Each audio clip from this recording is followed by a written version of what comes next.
and one would read, and then the other one would read, and that for me isn't theatre.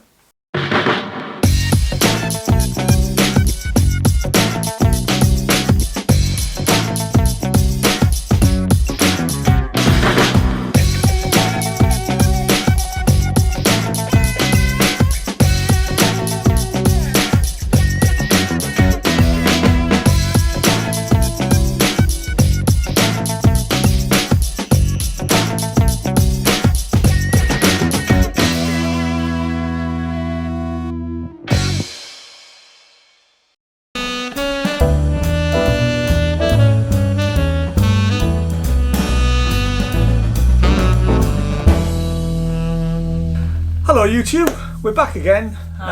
We've just seen something called Husbands, Hair and Other Stories.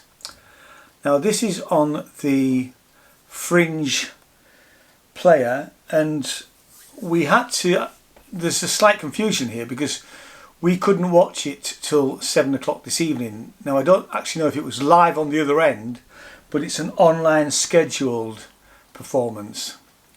I'm going to let Janie read the bit. So it comes under theatre, storytelling, new writing. Ripe Fruit are two older women trying to make sense of the world they live in when they explore husbands, hair and other stories through confessional storytelling and poetry. Have you ever had a proposal of marriage? How can you become Ziggy Stardust? What's it like to have nits? Could hair washing be this complicated? Where do you go when you get to the end of the grief cycle? Rinse, wash and repeat. Now this was your choice. It was. Yeah. And it does sound, from the bit of blurb, it sounds interesting. Yeah, well, I have issues with why it's called theatre. It's spoken word only. It's red, I'm not actually, sure, isn't it? and it's red. we were both irritated by the fact that it was red, so the heads are down, you know, and there was one or two sort of stumbles over the word over words as though they'd almost never read it before. I don't know if that was deliberate. It might have been. It was read as though, I mean, I have an issue with new writing because it was read as though they were sort of excerpts of diaries or remembered thing. I mean, it was never explained. Towards the end, it seemed like they were reading a couple of poems. Well, interesting. But the earlier bit. Well, it says. By the way, just before we go on to that, sorry. It's meant to be 25 minutes. It's less than 20. It's 80 minutes total.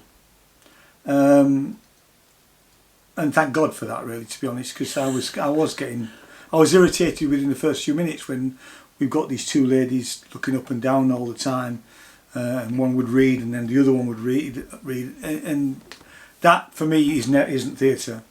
No, it isn't me either. I mean, spoken word, yeah, that's fine. I mean, yes, it does say confessional storytelling and poetry. All right, okay.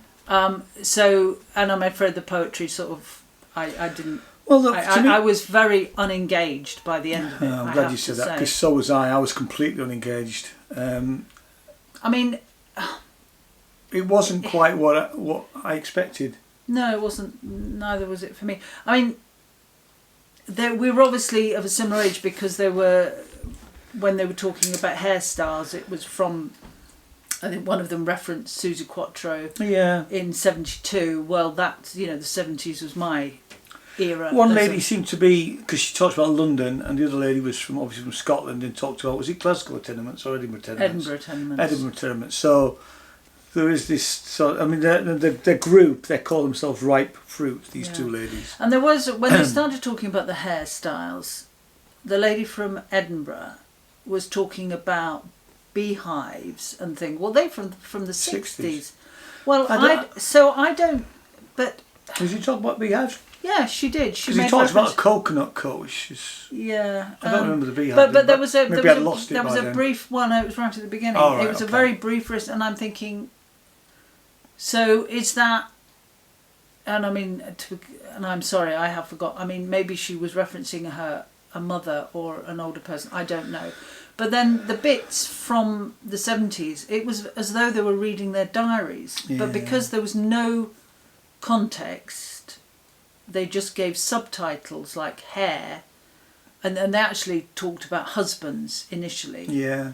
And that read very much as though it was a diary, but obviously it wasn't because of its new writing. Then, I don't know. I just think it's flawed.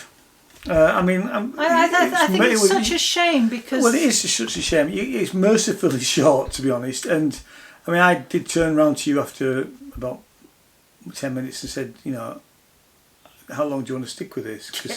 Because I could tell both of us were irritated by the delivery, to be honest. And I'm really sorry because I don't know, if they'd done it as though it was diaries or just some kind of different delivery rather than just being read, because it's very difficult. There was nothing theatrical about it. No, nothing at all. It literally is just like we are talking to you now, and we are talking to you without a script. There's these two ladies, but they were reading it. So, and there's nothing theatrical about what we're doing. I mean, were they pretending to read diaries? I don't know. And that was the new story. I don't know. No. I really don't know what. Anyway, and it's suddenly finished because we were expecting to go for nearly 10 minutes more, and then it suddenly stopped. Yeah, and so it doesn't. I don't actually know whether you can actually, because it says it's. It doesn't say it's on demand. It just says scheduled. So. And when you go to see whether you could look at another date or something, there isn't one. There's nothing to click on. Now I don't know. Were those ladies sat there live talking to us, or is it a record? We don't know. Well, there was no. It can't be. It can't have been live because. I suppose it. Well, there was some titles went over at certain times. So you notice that because we had the husbands, we had the hair, and then we had the other stories bit. So that, but I mean that can be done live quite easily. Anyway, I was disappointed. So was I. It's not. So, anything else before I just give it to some stars? No, I'd just be repeating myself. 2 stars from me. Yeah, 2 from me. Sorry, ladies. We were disappointed. Anyway. Okay. Thanks very much for watching. If you like what we do and all that sort of stuff, subscribe, like, ding the little bell. We'll see you next time. Thanks very much. Bye-bye. Bye.